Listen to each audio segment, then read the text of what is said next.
उत्तर प्रदेश में चौथे चरण के लिए चुनाव प्रचार का आज आखिरी दिन है। आज शाम को चुनाव प्रचार का चौथे चरण के लिए शोर थम रहा है।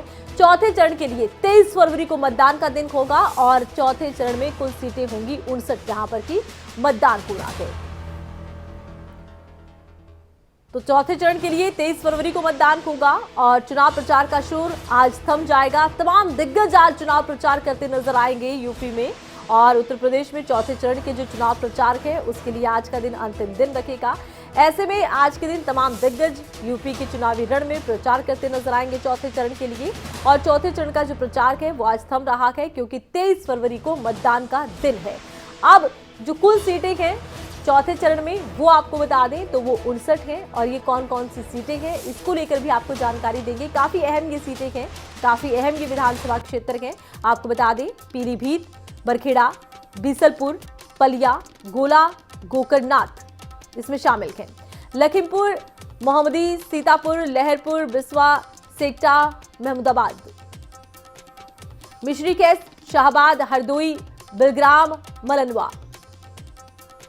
इसके अलावा संडीला, उन्नाव, भगवंत नगर, पूर्वा, महिलाबाद, एस और बख्शी का तालाब भी इसमें शामिल है। Sarojini west, Lucknow west, Lucknow north, Lucknow east, Lucknow central, Lucknow Chhawani और मोहनलालगंज भी इसमें शामिल है। पीलीभीत, बरखेड़ा, बिसलपुर, पलिया, ये तमाम वो सीटें हैं जहां पर की चौथे चरण के दौरान मतदान होना है।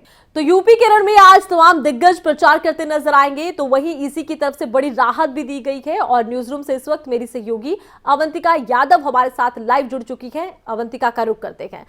अवंतिका, अब चौथे चरण का प्रचार आज थम जाएगा। 7 चरण है कुल। ऐसे में जो ईसी की तरफ से राहत दी गई है उसका कितना फायदा चुनावी पार्टियों को, चुनावी दलों को इस दौरान मिलता दिखता है? बिल्कुल, देखिए आरती, एक बड़ी राहत जाहिर तौर पर है क्योंकि कोरोना की वजह से इलेक्शन कमीशन की ओर से स्टार प्रचारक कितने होंगे ये एक जो है हम कह सकते हैं कि एक बाउंडेशन लगा दी थी, एक लिस्ट जो है चुनाव आयोग की ओर से तय कर दी गई थी कि आप सिर्फ इतने ही स्टार प्रचारक मैदान में उतार सकते हैं, तो वो लिमिट तय कर दी गई थी। लेकिन अब ये बड़ी राहत है क्योंकि स्टार प्रचारक अब जाहिर तौर पर सभी पार्टियों की ओर से बढ़ाए जा सकते हैं। और इसके बाद जब चुनाव आयोग की ओर से ये राहत दी गई है उसके बाद देखिए पार्टियों की ओर से अब नई लिस्ट भी, बिल्कुल नई लिस्ट पार्टियों की तरफ से दी जानी है और उसके लिए बाकायदा समय दिया गया है और प्रयास यही किया जा रहा है इसी की तरफ से कि अब कोरोना के आंकड़े घट रखे हैं तो कुछ राहत राजनीतिक दलों को दी जाए। इस राहत का फायदा कितना मिलेगा ये देखना होगा क्योंकि लगातार कोरोना का जो ग्राफ था पहले बढ़ रहा था, अब घट रहा है। लेकिन अब इसीलिए प्रयास ये किया जा रहा है कि कुछ राहत दी जाए और इस राहत का फायदा कम से कम यूपी के इलेक्शन में तो मिलता नजर आता है क्योंकि यूपी में जो है 7 चरण में इलेक्शन हो रहा है, 7 अलग अलग चरण हैं, 7 फेज हैं। ऐसे में चौथे चरण के बीच ईसी का ये फैसला पार्टियों के लिए कितना फायदेमंद होगा ये देखना होगा। तो अंतिका, अब चौथे चरण का प्रचार आज थम रहा है लेकिन आने वाले चरणों के लिए यूपी में तमाम पार्टियों के लिए ये फैसला राहत भरा कह सकते हैं। बिल्कुल कह सकते हैं आरती, राहत भरा, क्योंकि अब ज्यादा जो है जाहिर तौर पर स्टार प्रचारक मैदान में होंगे और ज्यादा जो है चुनाव प्रचार कर पाएंगे सभी की ओर से। देखिए समाजवादी पार्टी की ओर से चुनाव आयोग को नई लिस्ट भी भेज दी गई है स्टार प्रचारकों की, जिसमें डिंपल यादव का नाम भी शामिल किया गया है, यानी कि आने वाले दिनों में डिंपल यादव हमें मैदान में नजर आने वाली है। तो वहीं इसी तरह से सभी पार्टियों की ओर से अब नई लिस्ट तैयार की जा रही है। अब ज्यादा जो है स्टार प्रचारक हमें मैदान में नजर आने वाले हैं। हालांकि पहले से ही सभी पार्टियों की ओर से जोर आजमाइश तमाम की जा रही है, बड़े बड़े नेता मैदान में है, लेकिन अब जाहिर तौर पर और ज्यादा जो है विस्तार तरीके से चुनाव प्रचार अब हो पाएगा। जो आने वाले जो चरण बचे हैं उत्तर प्रदेश के उनमें इनको फायदा मिलेगा। तो आने वाले चरणों में इसका फायदा मिलेगा। कहीं ना कहीं कह सकते हैं कि यूपी के इलेक्शन पर बड़ा असर हो सकता है क्योंकि स्टार प्रचारकों की सूची अब तमाम पार्टियां बढ़ा रखी है। यूपी के इलेक्शन में तमाम पार्टियां जी जान से लगी हैं। इसी बीच आज के दिन ताबड़तोड़ प्रचार होगा चौथे चरण के लिए। अवंतिका, आज का प्रचार कितना धुआंधार हो सकता है? आप देखिए आरती, क्योंकि आज ही का दिन बाकी है। अगर चौथे चरण के लिए जो चुनाव प्रचार होना है, आज शाम को चौथे चरण का चुनाव प्रचार थम जाएगा, तो ऐसे में जाहिर तौर पर सभी पार्टियों की ओर से है कि आज जी तोड़कर चौथे चरण के लिए जो है चुनाव प्रचार कर लिया जाए। और उसके बाद परसों यानी कि 23 फरवरी को मतदान का दिन है तो वोटिंग होगी और जनता अपना फैसला ईवीएम में कैद करेगी। लेकिन उससे पहले आज अगर आप देखें कि कितने बड़े स्तर पर चुनाव प्रचार होने वाला है। इसके अलावा देखिए योगी आदित्यनाथ, जैसे आपने जानकारी दी, कई उनकी जनसभाएं हैं, रैलियां हैं जो आज वो उत्तर प्रदेश में करने वाले हैं।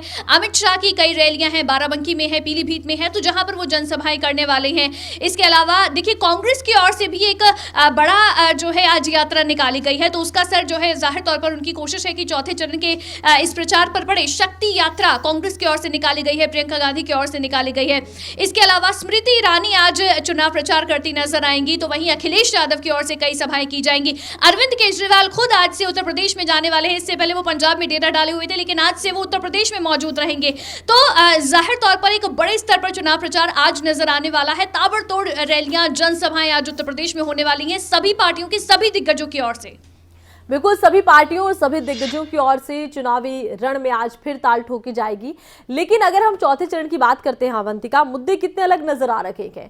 पहले हमने कई ऐसे मुद्दे हैं जो अब तक के चरणों में सुने थे। कभी तमंचावादी मुद्दा गूंजा, कभी गर्मी निकालने की बात हुई, तो कभी माफिया राज का जिक्र किया गया। लेकिन क्या चौथे चरण में कुछ नए मुद्दे या आम जनता के मुद्दे भी नजर आ रहे हैं?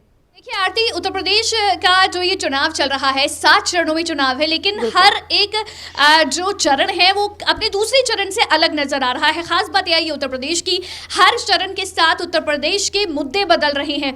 हमने देखा शुरुआत से जो है हर चरण के मुद्दे अलग अलग रहे हैं। तमंचावादी का मुद्दा एक पिछले चरण में उठा, तो उससे पहले किसानों का मुद्दा उठा, उससे पहले महिलाओं का मुद्दा उठा, बेरोजगारी का मुद्दा उठा, तो कई जो है मुद्दे रहे हैं। लेकिन इस बार की अगर मैं चौथे चरण की बात करूं, देखिए सबसे पहले अगर हम नजर डालें किन किन सीटों पर चुनाव होना है, 9 जिले हैं उत्तर प्रदेश के जिनमें इस बार चौथे चरण में चुनाव है। तो इसमें लखीमपुर खीरी, इसमें जो है एक जिला है लखीमपुर खीरी। आपको याद होगा किसानों के ऊपर गाड़ी चढ़ाने का मामला वहां पर सामने आया था, तो वो एक जिला है। तो वहां का एक मुद्दा, किसानों का मुद्दा जाहिर तौर पर इस बार इस चरण में उठ रहा है और विपक्ष की ओर से इस मुद्दे को भनाने की कोशिश है। इसमें जो है अगर हम देखें लखनऊ सीट है, लखनऊ जहां से सत्ता चलती है उत्तर प्रदेश की। इसके अलावा पीलीभीत सीट है, तो वहां के अलग मुद्दे हैं। इसके अलावा हम देखें तो तराई जो क्षेत्र है उत्तर प्रदेश के वो आ जाते हैं इस सीट में इस बार के चरण में, और साथ ही अवध के जिले जो है वो इसमें शामिल हो जाते हैं। तो कई जिले हैं, लेकिन मुद्दे जाहिर तौर पर बड़े हैं इस बार के भी। एक तो किसानों का मुद्दा उठाने की कोशिश की जा रही है, और साथ ही साथ देखिए आशीष मिश्र जो कि जमानत पर बाहर आ गए हैं, तो उनके मुद्दे को भी जोर शोर से भुनाने की कोशिश विपक्ष की ओर से की जा रही है। एक मैसेज देने की कोशिश की जा रही है कि किसानों के विरोधी है बीजेपी, क्योंकि आशीष मिश्र को जमानत मिल गई है। लेकिन ये कितना भुना पाते हैं ये देखना होगा, लेकिन जाहिर तौर पर कोशिश हो रही है। और अगर ऐसा होता है तो बीजेपी के नुकसानदेह होगा, क्योंकि लखीमपुर खीरी की सभी सीटें बीजेपी ने पिछली बार जीती थी। और खासकर आप देखिए 60 सीटें हैं इस बार के चरण में, जिसमें से 90% सीटें पिछली बार यानी 2017 में भारतीय जनता पार्टी ने जीती थी। 51 सीटें बीजेपी ने और 1 सीट उनकी सहयोगी अपना दल एस की ओर से जीती गई थी, यानी 52 सीटें बीजेपी ने जीती थी। इसलिए बहुत महत्वपूर्ण भारतीय जनता पार्टी के लिए भी चरण है।